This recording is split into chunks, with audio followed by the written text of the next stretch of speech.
सुंदरवन के जंगल में एक टोनी नाम की चिड़िया रहती थी। टोनी चिड़िया की शादी बंटी कबूतर से हुई थी। बंटी कबूतर टोनी चिड़िया से बहुत प्यार करता था, लेकिन बंटी कबूतर की माँ सुंदरी कबूतरी टोनी चिड़िया को बिल्कुल पसंद नहीं करती थी। वह हमेशा टोनी चिड़िया को ताने मारा करती थी, क्योंकि टोनी चिड़िया और बंटी कबूतर की शादी को पूरे 3 साल हो गए थे, लेकिन अभी तक उनके यहाँ कोई संतान नहीं थी। टोनी चिड़िया श्री कृष्ण भगवान की बहुत बड़ी भक्त थी। वह सुबह शाम हमेशा पूजा पाठ में ही लगी रहती थी। एक दिन की बात है, जब टोनी चिड़िया श्री कृष्ण भगवान की पूजा कर रही होती है, तभी वहाँ पर उसकी सास सुंदरी कबूतरी आ जाती है और उसे ताने मारते हुए बोलती है, अरे ओ बांझ, तू कितनी भी पूजा पाठ कर ले, लेकिन तू कभी माँ नहीं बन सकती है।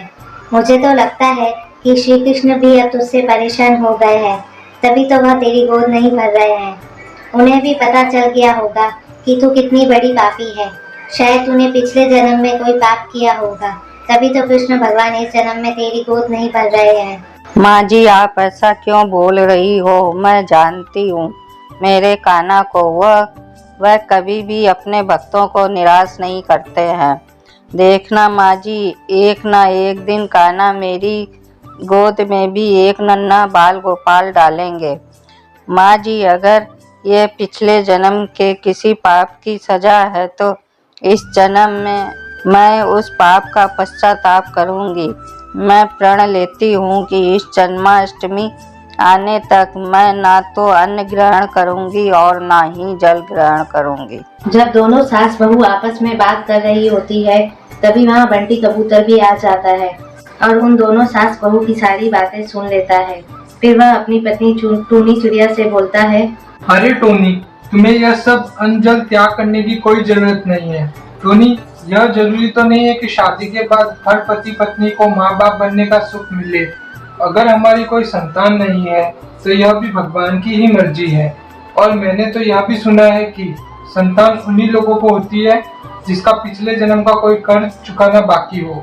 शायद हम माँ बाप इसीलिए नहीं बन पा रहे हैं क्योंकि हमारा पिछले जन्म का कोई कर्ज बाकी नहीं है। नहीं बंटी जी, मैं ये सब कुछ नहीं जानती। माँ जी ने मेरी ममता पर और मेरे कान्हा जी की भक्ति पर भी सवाल उठाया है, इसलिए अब जब तक मैं माँ नहीं बन जाती हूँ तब तक मैं अन्न और जल का त्याग करूँगी और दिन रात केवल अपने कान्हा की ही भक्ति करूँगी। अब टोनी चिड़िया दिन रात केवल श्री कृष्ण भगवान की ही भक्ति में लीन रहती थी।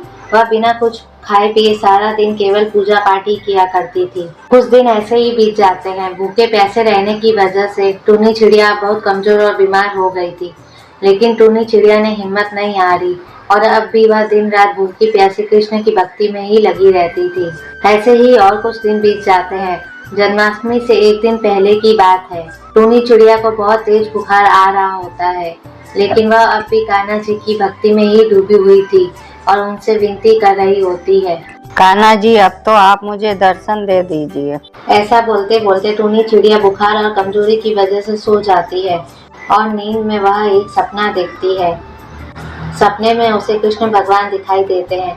कृष्ण भगवान उससे बोलते हैं, मेरी प्यारी भक्त टोनी चिड़िया, तुमने मेरी भक्ति निस्वार्थ भाव से की है, इसलिए तुम्हारी भक्ति से मैं बहुत प्रसन्न हुआ हूँ। और तुम्हारी भक्ति से प्रसन्न होकर मैं तुम्हें यह वरदान देता हूँ कि तुम जो चाहती हो वह सब तुम्हें मिल जाए और तुम्हारी झोली हमेशा खुशियों से भरी रहे।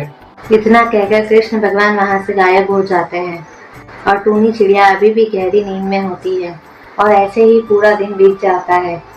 फिर अगली सुबह जब टोनी चिड़िया की आंख खुलती है तो वह देखती है कि उसके पास एक छोटा सा नन्हा सा कबूतर बैठा हुआ है। टोनी चिड़िया उस छोटे से कबूतर के बच्चे को देखकर बहुत खुश होती है और उसे उस कबूतर के बच्चे में कान्हा जी दिखाई देते हैं। टोनी चिड़िया खुशी के मारे रो पड़ती है और फिर बोलती है, कान्हा जी, मेरे बच्चे के रूप में आप स्वयं ही मेरी गोद में आ गए हैं। मैं आपको कभी भी अकेला नहीं छोड़ूंगी और मैं आपको अपने बच्चे की तरह नहीं पालूंगी, बल्कि भगवान की तरह ही पूजा करूंगी। टोनी चिड़िया उस बच्चे से बातें कर रही होती है, तभी वहाँ पर उसका पति बंटी कबूतर और उसकी सास सुंदरी कबूतरी आ जाती है और वह दोनों टोनी चिड़िया से बोलते हैं, बहू, यह तुम किसका बच्चा उठा कर लाई हो? बताओ टोनी, यह किसका बच्चा है? बंटी जी, यह हमारा ही बच्चा है। कान्हा जी ने मुझे सपने में कहा था कि मैं तुम्हारी भक्ति से बहुत प्रसन्न हुआ हूँ, इसलिए मैं तुम्हें आशीर्वाद देता हूँ कि तुम जो चाहती हो वह तुम्हें कल सुबह मिल जाएगा। और बंटी जी, मैं एक बच्चा चाहती थी, इसलिए कान्हा जी ने मुझे ये बच्चा दे दिया। बंटी जी, इस बच्चे के रूप में स्वयं कान्हा जी हमारे घर आए हैं। टोनी चिड़िया की बात सुनकर उसके साथ सुंदरी कबूतरी की आंखों में आंसू आ जाते हैं और फिर वह अपनी बहू टोनी चिड़िया से बोलती है, बहू, मुझे माफ कर दे। मैंने तुझे हमेशा कितना बुरा भला कहा है। मैंने हमेशा तुम्हारी ईश्वर भक्ति में शक किया है।